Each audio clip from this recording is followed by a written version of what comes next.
Isang celebrity couple ang pinag-uusapan sa isang pa-blind item ng isang entertainment portal.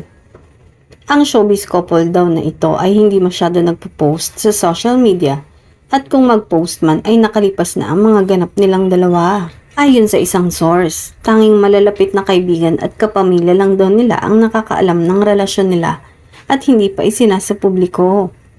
May nagchika din na nagsasama na ang dalawang to sa iisang bahay. Siyempre, pag nagsasama na, ibig sabihin may nangyayari na sa kanila. Showy naman daw sila sa kanilang nararamdaman sa isa't isa. Minsan na nga ding may nagkomento na lihim nang nagpakasal ang dalawa kahit hindi pa sila ganun katagal na magkarelasyon, pero hindi sila nagbigay ng kahit na anong pahayag tungkol sa chikang yon. Wala naman daw masama kung nagsasama na sila sa iisang bahay at kung may nangyayari na sa kanila, dahil parehas naman silang walang sabit. Ang ipinagtataka lang ng netizens, bakit hindi pa sila opisyal na umaamin na magjowa na sila or live-in partner na?